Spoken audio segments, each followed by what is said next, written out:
Recording in progress. அதிசீக்கிரத்தில் விலகி போகும் லேசான உபத்திரவம், அதிசீக்கிரத்தில் விலகி போகும் லேசான உபத்திரவம், அதிகமான கனமகிமை விரைவிலே உண்டாகும், அதிகமான கனமகிமை விரைவிலே உண்டாகும். மனமே தளராதே, மனமே தளராதே, மாரநாதன் அருகிலுண்டு. மனமே தளராதே, மனமே தளராதே.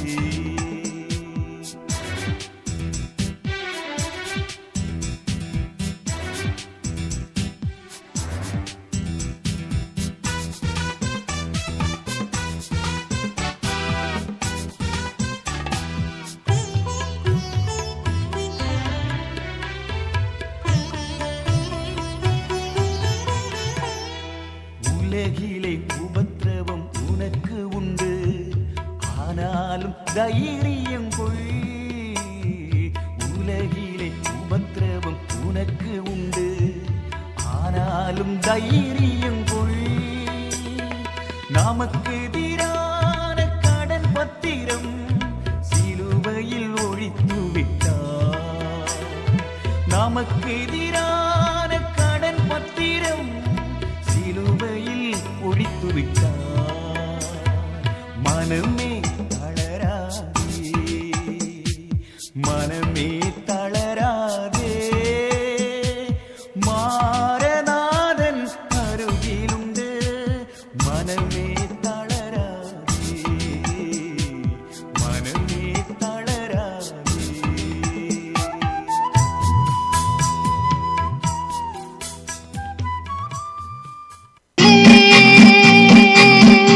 ஒரு வார்த்தை இருந்தது, அந்த வார்த்தை தேவன்தானே, அந்த வார்த்தை தேவன்தானே. அகிலமாளும் வார்த்தையது, ஜீவனுள்ள வார்த்தையது.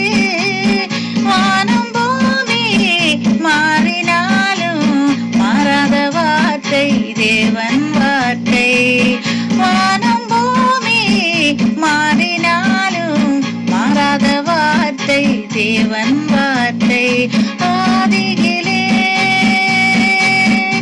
ஒரு வார்த்தை இருந்தது, அந்த வார்த்தை தேவன்தானே, அந்த வார்த்தை தேவன்தானே, அந்த வார்த்தை தேவன்தானே.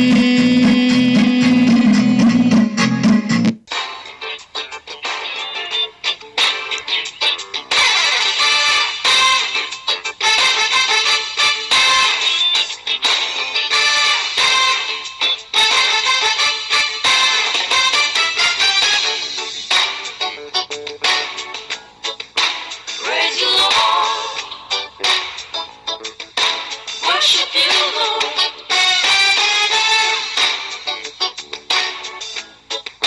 Praise you, Lord. Worship you, Lord. Beautiful, powerful, you don't want blessing. Beautiful, powerful, you don't want blessing. நீங்கள் இணைந்திருப்பது சங்கமம் வானொலி, destiny in Jesus Christ, Tamil கிறிஸ்தவ வானொலி, கனேடிய மண்ணிலிருந்து ஒலிபரப்பாகிறது. தொழுதிடுவே,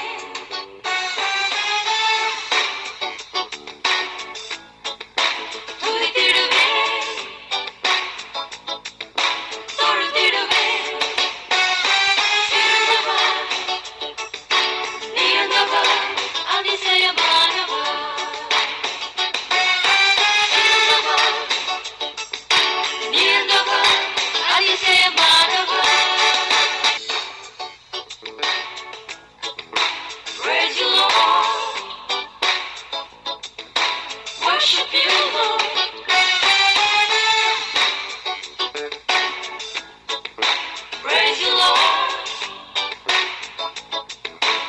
worship you, Lord.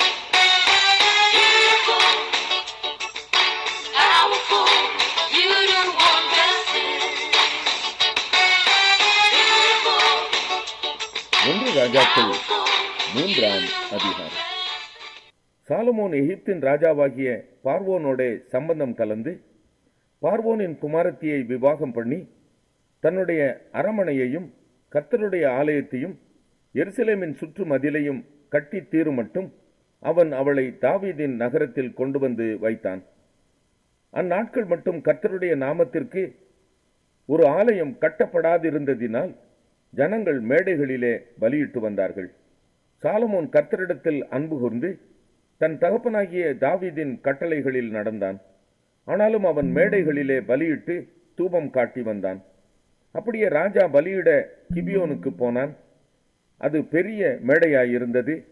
அந்த பலிபீடத்தின் மேல் சாலமோன் 1000 சர்வாங்க தகன பலிகளை செலுத்தினான். கிபியோனிலே கர்த்தர் சாலமோனுக்கு ராத்திரியில் சொப்பனத்திலே தரிசனமாகி, நீ விரும்புகிறதை என்னிடத்தில் கேள் என்று தேவன் சொன்னார்.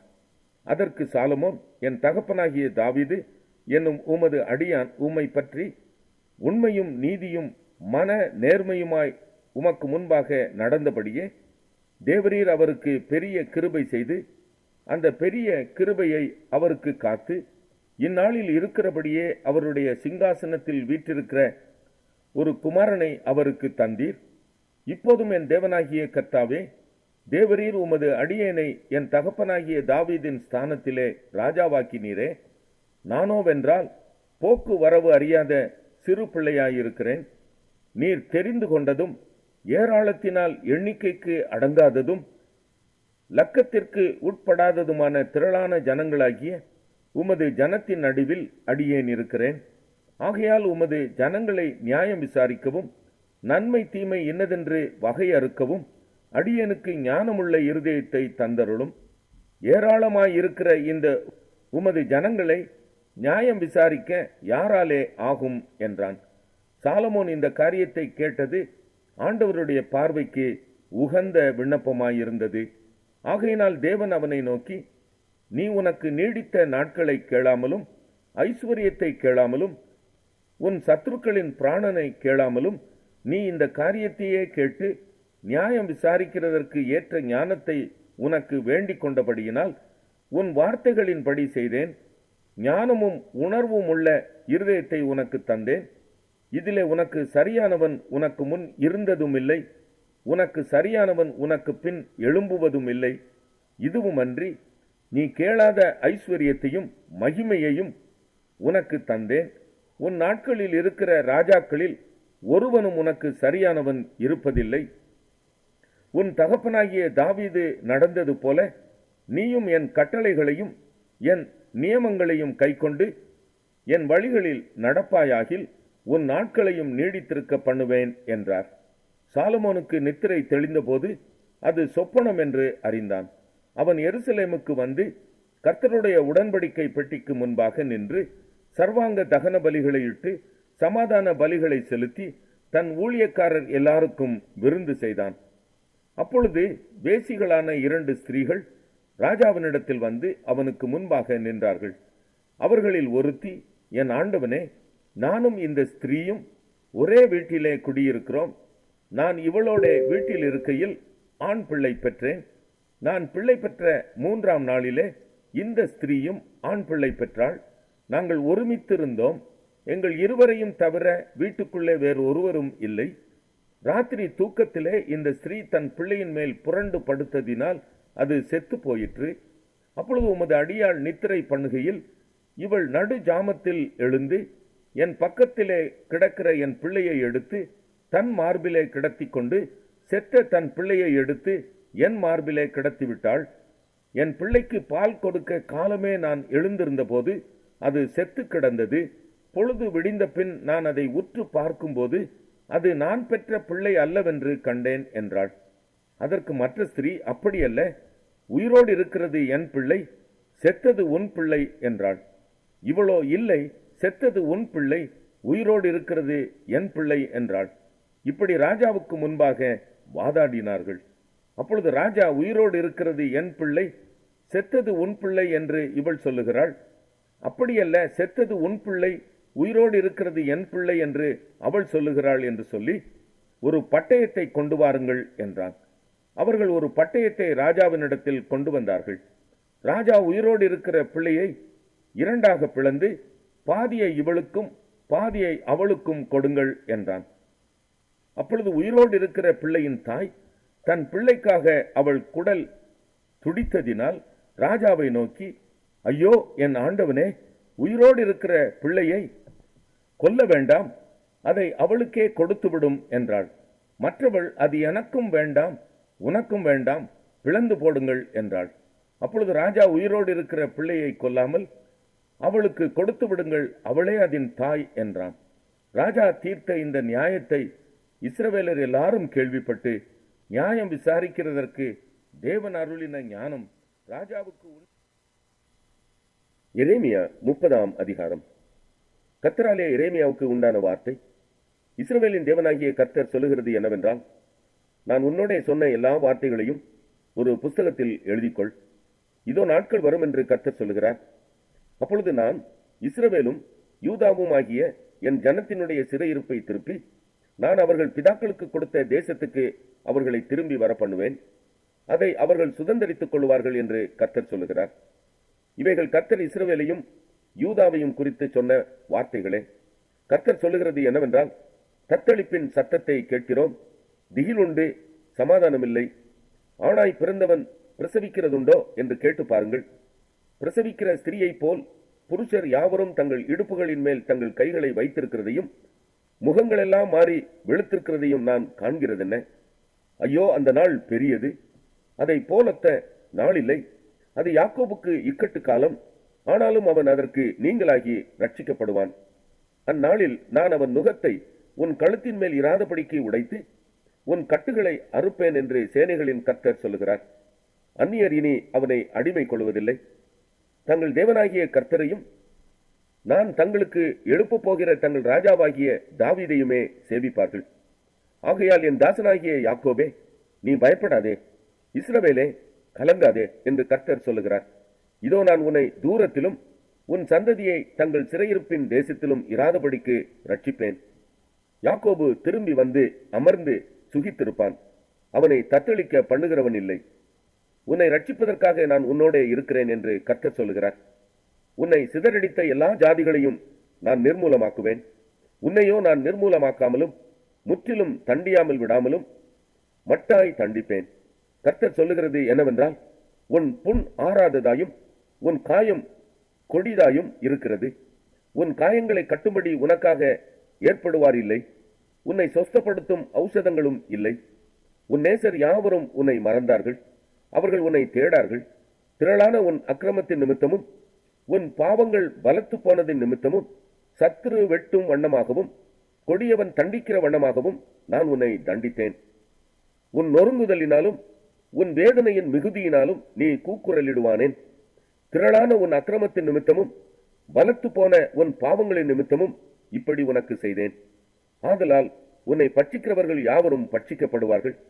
உன் சத்துருக்கள் எல்லாரும் சிறைப்பட்டு போவார்கள். உன்னை சூறையாடுகிறவர்கள் சூறையாடப்படுவார்கள். உன்னை கொள்ளையிடுகிற அனைவரையும் கொள்ளைக்கு ஒப்புக் கொடுப்பேன். அவர்கள் உன்னை விசாரிப்பாரற்ற சியோன் என்று சொல்லி உனக்கு தள்ளுண்டவள் என்று பெயரிட்டபடியால் நான் உனக்கு ஆரோக்கியம் வரப்பண்ணி உன் காயங்களை ஆற்றுவேன் என்று கர்த்தர் சொல்லுகிறார். கர்த்தர் சொல்லுகிறது என்னவென்றால், இதோ நான் யாக்கோபுடைய கூடாரங்களின் சிறையிருப்பை திருப்பி அவன் வாசஸ்தலங்களுக்கு இரக்கம் செய்வேன். நகரம் தன் மண்மேட்டில் கட்டப்பட்டு அரமனை முன் போல நிலைப்படும். அவைகளிலிருந்து ஸ்தோத்திரமும் ஆடல் பாடலின் சத்தமும் புறப்படும். அவர்களை வர்த்திக்க பண்ணுவேன். அவர்கள் குறுகி போவதில்லை. அவர்களை மகிமைப்படுத்துவேன். அவர்கள் சிறுமைப்படுவதில்லை. அவர்கள் பிள்ளைகள் முன் போல் இருப்பார்கள். அவர்கள் சபை எனக்கு முன்பாக திடப்படும். அவர்களை ஒடுக்கின யாவரையும் தண்டிப்பேன். அவர்களுடைய பிரபு அவர்களில் ஒருவனாயிருக்க அவர்களுடைய அதிபதி அவர்கள் நடுவிலிருந்து தோன்றுவார். அவரை சமீபித்து வர பண்ணுவேன். அவர் சமீபித்து வருவார். என்னிடத்தில் சேரும்படி தன் இருதயத்தை பிணைப்படுத்துகிற இவர் யார் என்று கர்த்தர் சொல்லுகிறார். நீங்கள் என் ஜனமாயிருப்பீர்கள், நான் உங்கள் தேவனாயிருப்பேன். இதோ கோராவாரி காற்றாகிய கர்த்தருடைய பெருங்காற்று உக்கிரமாய் எழும்பி அடித்து துன்மார்க்கருடைய தலையின் மேல் மோதும். கர்த்தர் தம்முடைய இருதயத்தின் நினைவுகளை நடப்பித்து நிறைவேற்றும் அளவும் அவருடைய உக்கிர கோபம் தணியாது. மார்க்கு 4ஆம் அதிகாரம். அவர் மறுபடியும் கடலோரத்திலே போதகம் பண்ண தொடங்கினார். திரளான ஜனங்கள் அவரிடத்தில் கூடி வந்தபடியால் அவர் கடலிலே நின்ற ஒரு படவில் ஏறி உட்கார்ந்தார். ஜனங்கள் எல்லாரும் கடற்கரையில் நின்றார்கள். அவர் அநேக விசேஷங்களை உவமைகளாக அவர்களுக்கு போதித்தார். போதிக்கிற பொழுது அவர்களுக்கு சொன்னது, கேளுங்கள், விதைக்கிறவன் ஒருவன் விதைக்க புறப்பட்டான். அவன் விதைக்கையில் சில விதை வழி அருகே விழுந்தது. ஆகாயத்து பறவைகள் வந்து அதை பட்சித்து போட்டது. சில விதை அதிக மண்ணில்லாத கற்பாறை நிலத்தில் விழுந்தது. அதற்கு ஆழமான மண்ணில்லாததினாலே சீக்கிரத்தில் முளைத்தது. வெயில் ஏறின போதோ தீந்து போய் வேறில்லாமையால் உலர்ந்து போயிற்று. சில விதை முள்ளுள்ள இடங்களில் விழுந்தது. முள் வளர்ந்து அது பலன் கொடாதபடி அதை நெருக்கி போட்டது. சில விதை நல்ல நிலத்தில் விழுந்து ஓங்கி வளருகிற பயிராகி ஒன்று 30, ஒன்று 60, ஒன்று 100 பலன் தந்தது. கேட்கிறதற்கு காதுள்ளவன் கேட்க கடவன் என்று அவர்களுக்கு சொன்னார். அவர் தனித்திருக்கிற போது 12 கூட அவரை சூழ்ந்திருந்தவர்கள் இந்த உவமையை குறித்து அவரிடத்தில் கேட்டார்கள். அதற்கு அவர், தேவனுடைய ராஜ்யத்தின் ரகசியத்தை அறியும்படி உங்களுக்கு அருளப்பட்டது. புறம்பே இருக்கிறவர்களுக்கோ இவைகளெல்லாம் உவமைகளாக சொல்லப்படுகிறது. அவர்கள் குணப்படாத படிக்கும், பாவங்கள் அவர்களுக்கு மன்னிக்கப்படாத படிக்கும், அவர்கள் கண்டும் காணாதவர்களாகவும் கேட்டும் உணராதவர்களாகவும் இருக்கும்படி இப்படி சொல்லப்படுகிறது என்றார். பின்பு அவர் அவர்களை நோக்கி, இந்த உவமையை நீங்கள் அறியவில்லையா? அறியாவிட்டால் மற்ற உவமைகளை எல்லாம் எப்படி அறிவீர்கள்? விதைக்கிறவன் வசனத்தை விதைக்கிறான். வசனத்தை கேட்டவுடனே சாத்தான் வந்து அவர்கள் இருதயங்களில் விதைக்கப்பட்ட வசனத்தை எடுத்து போடுகிறான். இவர்களே வசனம் விதைக்கப்படுகிற வழி அருகானவர்கள். அப்படியே வசனத்தை கேட்டவுடனே அதை சந்தோஷத்தோடு ஏற்றுக்கொண்டும் தங்களுக்குள்ளே வேர்கொள்ளாதபடியால் கொஞ்ச காலம் மாத்திரம் நிலைத்திருக்கிறார்கள். வசனத்தின் நிமித்தம் உபத்திரவமும் துன்பமும் உண்டானவுடனே இடரல் அடைகிறார்கள். இவர்களே கற்பாறை நிலத்தில் விதைக்கப்பட்டவர்கள். வசனத்தை கேட்டும் உலக கவலைகளும் ஐஸ்வர்யத்தின் மயக்கமும் மற்றவர்களை பற்றி உண்டாகிற இச்சைகளும் உட்பிரவேசித்து வசனத்தை நெருக்கி போட அதனால் பலனற்று போகிறார்கள். இவர்களே முள்ளுள்ள இடங்களில் விதைக்கப்பட்டவர்கள். வசனத்தை கேட்டு ஏற்றுக்கொண்டு ஒன்று 30, ஒன்று 60, ஒன்று 100 பலன் கொடுக்கிறார்கள். இவர்களே நல்ல நிலத்தில் விதைக்கப்பட்டவர்கள் என்றார். பின்னும் அவர் அவர்களை நோக்கி, விளக்கை தண்டின் மேல் வைக்கிறதற்கே அன்றி மரக்காலின் கீழாகிலும் கட்டிலின் கீழாகிலும் வைக்கிறதற்கு கொண்டு வருவார்களா? வெளியரங்கமாகாத அந்தரங்கமும் இல்லை, வெளிக்கு வராத மறைபொருளும் இல்லை. கேட்கிறதற்கு ஒருவன் காதுள்ளவனாய் இருந்தால் கேட்க கடவன் என்றார். பின்னும் அவர் அவர்களை நோக்கி, நீங்கள் கேட்கிறதை கவனியுங்கள். எந்த அளவினால் அளக்கிறீர்களோ அந்த அளவினால் உங்களுக்கும் அளக்கப்படும். கேட்கிற உங்களுக்கு அதிகம் கொடுக்கப்படும். உள்ளவன் எவனோ அவனுக்கு கொடுக்கப்படும், இல்லாதவன் எவனோ அவனிடத்தில் உள்ளதும் எடுத்துக்கொள்ளப்படும் என்றார். பின்னும் அவர் அவர்களை நோக்கி, தேவனுடைய ராஜ்யமானது ஒரு மனுஷன் நிலத்தில் விதையை விதைத்து இரவில் தூங்கி பகலில் விழித்திருக்க அவனுக்கு தெரியாத விதமாய் விதை முளைத்து பயிராகிறதற்கு ஒப்பாயிருக்கிறது. எப்படி என்றால், நிலமானது முன்பு முளையையும் பின்பு கதிரையும் கதிரிலே நிறைந்த தானியத்தையும் பலனாக தானாய் கொடுக்கும். பயிர் விளைந்து அறுப்பு காலம் வந்தவுடனே அறுக்கிறதற்கு ஆட்களை அனுப்புகிறான் என்றார். பின்னும் அவர் அவர்களை நோக்கி, தேவனுடைய ராஜ்யத்தை எதற்கு ஒப்பிடுவோம்? அல்லது எந்த உவமையினாலே அதை திருஷ்டாந்தப்படுத்துவோம்? அது ஒரு கடுகு விதைக்கு ஒப்பாயிருக்கிறது. அது பூமியில் விதைக்கப்படும் போது பூமியில் உள்ள சகல விதைகளிலும் சிறிதாய் இருக்கிறது. விதைக்கப்பட்ட பின்போ அது வளர்ந்து சகல பூண்டுகளிலும் பெரிதாகி ஆகாயத்து பறவைகள் அதனுடைய நிழலின் கீழ் வந்தடையத்தக்க பெரிய கிளைகளை விடும் என்றார். அவர்கள் கேட்டறியும் திராணிக்கு தக்கதாக அவர் இப்படிப்பட்ட அநேக உவமைகளினாலே அவர்களுக்கு வசனத்தை சொன்னார். உவமைகளினாலே அன்றி அவர்களுக்கு ஒன்றும் சொல்லவில்லை. அவர் தம்முடைய சீஷரோடே தனித்திருக்கும் போது அவர்களுக்கு எல்லாவற்றையும் விவரித்து சொன்னார். அன்று சாயங்காலத்தில் அவர் அவர்களை நோக்கி, அக்கறைக்கு போவோம் வாருங்கள் என்றார். அவர்கள் ஜனங்களை அனுப்பிவிட்டு அவர் படவில் இருந்தபடியே அவரை கொண்டு போனார்கள். வேறே படவுகளும் அவரோடே கூட இருந்தது. அப்பொழுது பலத்த சுழல் காற்று உண்டாகி படவு நிரம்பத்தக்கதாக அலைகள் அதன் மேல் மோதிட்டு கப்பலின் பின் அணியத்தில் அவர் தலையணியை வைத்து நித்திரையாய் இருந்தார். அவர்கள் அவரை எழுப்பி, போதகரே, நாங்கள் மடிந்து போகிறது உமக்கு கவலை இல்லையா என்றார்கள். அவர் எழுந்து காற்றை அதட்டி கடலை பார்த்து, இறையாதே, அமைதலாய் இரு என்றார். அப்பொழுது காற்று நின்று போய் மிகுந்த அமைதல் உண்டாயிற்று. அவர் அவர்களை நோக்கி, ஏன் இப்படி பயப்பட்டீர்கள்? ஏன் உங்களுக்கு விசுவாசம் இல்லாமற் போயிற்று என்றார். அவர்கள் மிகவும் பயந்து, இவர் யாரோ, காற்றும் கடலும் இவருக்கு